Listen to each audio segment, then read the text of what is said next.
السلام علیکم۔ امید کرتا ہوں آپ سب خیریت سے ہوں گے۔ میں بھی اللہ کی رحمت سے خیریت سے ہوں۔ آج کی نشست میں ہم قصہ ابلیس کو بیان کریں گے، ڈسکس کریں گے۔ بہت ہی برگزیدہ، چہیتا، اعلیٰ، عرفہ اور سردار فرشتہ تھا۔ پوری کائنات کے چپے چپے پر اس نے عبادت کر رکھی تھی۔ اس کی عبادت کا اندازہ ایسے لگایا جا سکتا ہے کہ اس نے پہلے آسمان پر 1000 سال تک عبادت کی تو یہ عابد مشہور ہو گیا، عابد کے نام سے مشہور ہو گیا۔ دوسرے آسمان کی طرف بڑھا، 1000 سال وہاں عبادت کی تو زاہد نام اس کا پڑ گیا۔ تیسرے آسمان پر 1000 سال عبادت کی تو عارف کہلایا۔ چوتھے آسمان پر ولی، پانچویں آسمان پر تقی، چھٹے آسمان پر غاشے اور پھر آخری 7ویں آسمان پر عزازیل اس کا نام پڑ گیا۔ ان تمام تر خوبیوں کے باوجود یہ جس چیز سے غافل تھا وہ تھا لوح محفوظ۔ لوح محفوظ میں اس کا نام ابلیس رکھ دیا گیا۔ اللہ تعالیٰ نے جب حضرت آدم کو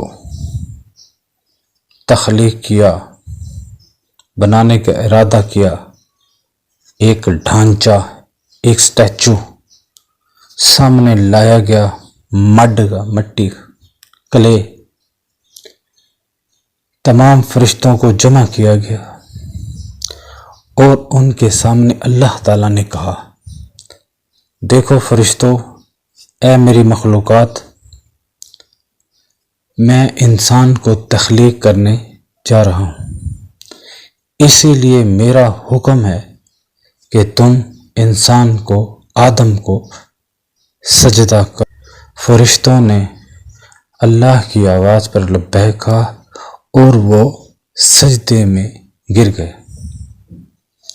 اور کئی عرصہ سجدے کی حالت میں رہے، اور پھر جب انہوں نے سجدے سے اپنے آپ کو اٹھایا، وہ سجدے سے جب فارغ ہوئے تو دیکھا سوائے ابلیس کے سب سجدے میں شامل تھے۔ ابلیس انکار کرنے والوں میں سے ہو گیا۔ اللہ تعالیٰ کو جلال آیا، اللہ تعالیٰ نے اپنے غصے کا اظہار کیا اور ابلیس سے پوچھا، تمہیں میرے حکم عدولی کی جرأت کیسے ہوئی؟ تکبر اور اپنی عبادت کے گھمنڈ کے نشے میں چور ہو کر کہنے لگا، میں آگ سے بنایا گیا۔ اللہ تعالیٰ آپ نے آگ سے بنایا، جبکہ آدم کو آپ نے مٹی سے تخلیق کیا۔ آگ کو مٹی پر، مڈ پر، کلے پر فوقیت ہے، اسی لیے میں انکاری ہوں، میں کسی صورت آدم کو سجدہ نہیں کروں گا۔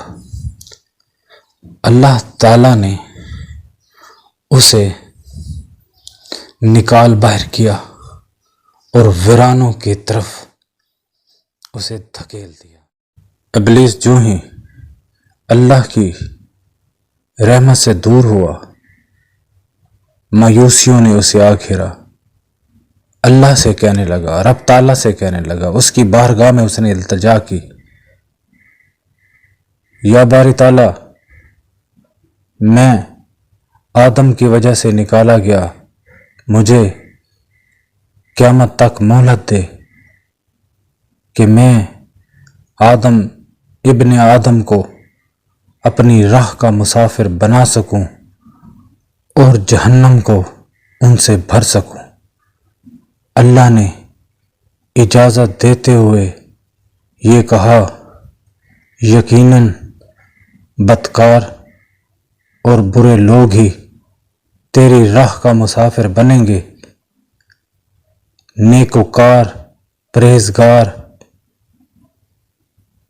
آدمیوں پر تیرا کوئی زور نہیں چلے گا۔